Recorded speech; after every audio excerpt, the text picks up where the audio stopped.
Hello friends, welcome back to the new tutorial of the React in Hindi. तो आज की video में बात करेंगे हम यूज इफेक्ट हुक के बारे में। चैनल को सब्सक्राइब नहीं किया है, चैनल को सब्सक्राइब कर ले। वीडियो अच्छी लगे वीडियो को लाइक शेयर और कमेंट कर दीजिए। तो स्टार्ट करते हैं। ठीक है, तो आप देख सकते हो कि हमारा जो फर्स्ट है हेलो वर्ल्ड कॉल मतलब कि यूज इफेक्ट चल गया। ठीक है, जब मैंने इसको क्लिक किया 1 टाइम 2 टाइम 3 टाइम्स 4 टाइम्स, तो मेरा यूज इफेक्ट बार बार क्या हो रहा है, री रेंडर हो रहा है।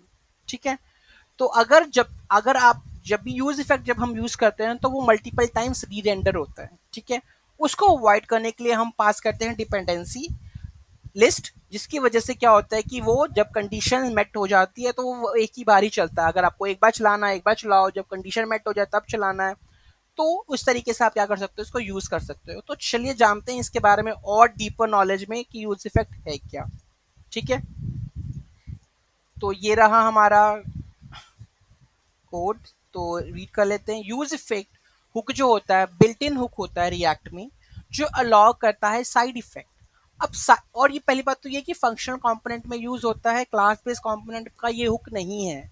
ठीक है, साइड इफेक्ट क्या होता है? साइड इफेक्ट कुछ भी हो सकता है, जैसे कि आपने fetching data from the remote server, कुछ रीड राइट करना है लोकल स्टोरेज में। ठीक है, कोई इवेंट लिसनर आपको सेट करना है, या कोई इवेंट को सब्सक्राइब करना है, या फिर बटन को क्लिक करना है, या फॉर्म सबमिट करना है। ठीक है, या फिर कोई कंपोनेंट माउंट हुआ है या अनमाउंट हुआ है, वो सारे क्या है आपके साइड इफेक्ट। ठीक है, ये हमारा सिंपल सा साइड इफेक्ट का कोड है, बेसिक एग्जांपल। ये देखो यहाँ पे यूज इफेक्ट इंपोर्ट, सबसे पहले तो आपको इंपोर्ट करना है यूज इफेक्ट को रिएक्ट से। उसके बाद ये यूज इफेक्ट क्या हो गया, बस आपको यूज इफेक्ट लिखना है, फिर एक कॉल बैक फंक्शन लिखना है। ठीक है, और ये रेडी टू यूज हो गया। तो एवरी टाइम क्या हो गया, ये रेंडर होना स्टार्ट हो गया। ये तो बहुत ही गलत बात है कि हर बार मेरा कंपोनेंट रेंडर होगा, तो वो चीज़ गलत है ना, क्योंकि इससे ऑप्टिमाइजेशन जो है रिएक्ट की खराब हो जाएगी। ठीक है, अब बात करते हैं क्लीन अप फंक्शन है। आप देख सकते हो यहाँ पे मैंने लिखा है क्लीन अप कोड हेयर। ठीक है, क्लीन अप फंक्शन क्या होता है? एक फंक्शन होता है यूज इफेक्ट के अंदर जो कि स्टॉप करता है side effects that no longer reading. जो साइड इफेक्ट्स आपको जरूरत नहीं है उसको एग्जीक्यूट ना करने के लिए आपको बंद करने हैं, उस केस में आप इसको यूज कर सकते हो। ठीक है, use effect built in such a way that we can return a function inside it, and this return function is where a cleanup happens। मतलब कि जो हमारा यूज इफेक्ट है उसके अंदर ही हम क्या करेंगे कि रिटर्न स्टेटमेंट लगा देंगे, रिटर्न फंक्शन लगा देंगे। ठीक है, यहाँ पे जिसकी वजह से हम क्या करेंगे, क्लीन अप प्रोसेस को एग्जीक्यूट करेंगे। सपोज एग्जांपल है, कंपोनेंट ए को आपने रिक्वेस्ट किया एपीआई कॉल के लिए, जो कि बोल रहा है लिस्ट ऑफ प्रोडक्ट्स लेकर आए, but while making that asynchronous request component A is removed from the DOM। मतलब कि कंपोनेंट ए जो है रिमूव्ड हो गया डोम से, अनमाउंट हो गया।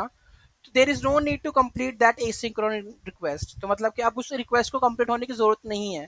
तो आप क्या कर सकते हो, so the clean up method to improve your application. ठीक है, सो क्लीन अप मेथड क्या होता है, आपकी एप्लीकेशन की परफॉर्मेंस को भी इम्प्रूव करता है। ठीक है, तो आप उसको क्या कर सकते हो, कैंसिल कर सकते हो एसिंक्रोनस रिक्वेस्ट को, सो दैट जो कि कंप्लीट नहीं हुई है। ठीक है, मतलब कि आपने हिट कर दी है। ठीक है, बट आप चाहते हो कि अब वो मतलब कंपोनेंट जब रिमूव ही हो गया तो मैं उसको दोबारा हिट कर उसकी प्रोसेसिंग कंप्लीट होने का क्यों वेट करूं। तो उस केस में क्या कर सकते हो, उसको क्लीन अप कर सकते हो, ताकि जो आपकी रिएक्ट की एप्लीकेशन पे परफॉर्मेंस इशू वो ना हो। ठीक है, यूज इफेक्ट दो तरह के आर्गुमेंट लेता है, एक है कॉल बैक फंक्शन, एक है डिपेंडेंसी। मैंने वो बताई थी आपको। ठीक है, आप देख सकते हो डिपेंडेंसी लिस्ट है। ठीक है, और एक यूज इफेक्ट क्या है, कॉल बैक फंक्शन लेता है। ठीक है, तो कॉलबैक फंक्शन क्या है, this function contains the side effect code that you want to execute. अब ये मेरे पास कॉलबैक फंक्शन है, इसमें जो भी मैंने एग्जीक्यूट करना है वो मैं यहाँ पे लिखूंगा, whether is to be fetching data from the API. मुझे डाटा फेच करना है, कोई बटन क्लिक कराने का इवेंट लिखना है, या डोम को मैनिपुलेट करना है, वो मैं वहां लिखूंगा। डिपेंडेंसी लिस्ट वो ऑप्शनल होती है। An optional array of dependency if provided the effect will only run. अगर आपने इस डिपेंडेंसी लिस्ट में कोई प्रोवाइड किया है, जैसे कि मैंने एम्प्टी एरे प्रोवाइड किया था, तो अगर आप एक बार चलाना है तो आप उसको एम्प्टी एरे डिपेंडेंसी लिस्ट दे दो। अगर आप चाहते हो कि जब भी कंपोनेंट मेरा री रेंडर हो तब तब चले, तो कोई जरूरत नहीं है पास करने की। ठीक है, use effect also supports cleanup function which can be return from the callback function. तो मतलब कि वो क्लीनअप फंक्शन भी प्रोवाइड करता है हमारा use effect, which can be return from the callback function, जो कि कॉलबैक फंक्शन से हम रिटर्न करवा सकते हैं। ठीक है, तो नेक्स्ट हम कर लेते हैं कि fetching data from the API. तो ये रहा कोड, मैं इसको यूज कर लेता हूँ। ठीक है, यहाँ पे कर लेता हूँ ऐप। ठीक है, यहाँ पे कर लेते हैं हम इम्पो एक्सपोर्ट डिफॉल्ट, यहाँ पे कर लेते हैं ऐप। ठीक है, अब हम इसको हम कोई रेस्ट एपीआई ले लेते हैं, मैंने रेस्ट एपीआई निकाल के रखी है, अब इसे मैं कॉल कर लेता हूँ यहाँ पे। ठीक है, तो इसमें जो भी जैसे कि मैंने fetching data from the API कहा था, कॉल कर लिया और डेटा यहाँ पे क्या हो गया, रेंडर हो गया। ठीक है, आप देख सकते हो। तो मल्टीपल टाइम्स नहीं चला क्योंकि मैंने यहाँ पे डिपेंडेंसी भी पास कर रखी है, ब्लैंकी की एक ही बार कोड चले मेरा। ठीक है, तो इस तरीके से अगर आपको यूज करना है तो आप यूज कर सकते हो यूज इफेक्ट को फंक्शन कंपोनेंट के अंदर। कोई भी डाउट है, कोई भी क्वेरी है, let me know in the comment section. वो चेक कर लेते हो कुछ मैंने मिस तो नहीं कर दिया। ठीक है, एक चीज रह गई है हमारे पास, when and how to use effect hook, कब और कहाँ यूज करना है।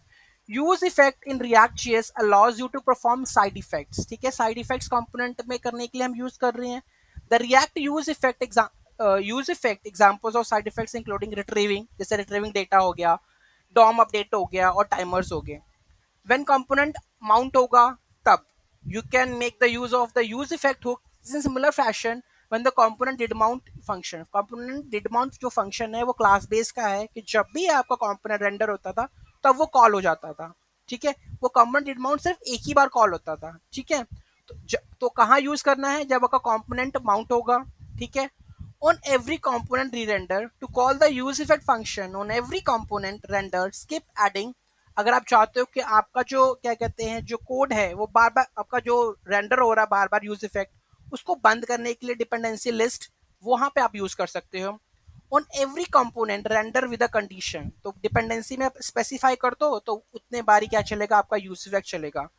when component unmount to clean up the mounting actions like removing event listener, stopping data fetching with side effect। ठीक है, तो उस केस में क्या कर लो, आप यूज इफेक्ट यूज कर सकते हो, उसका रिटर्न स्टेटमेंट।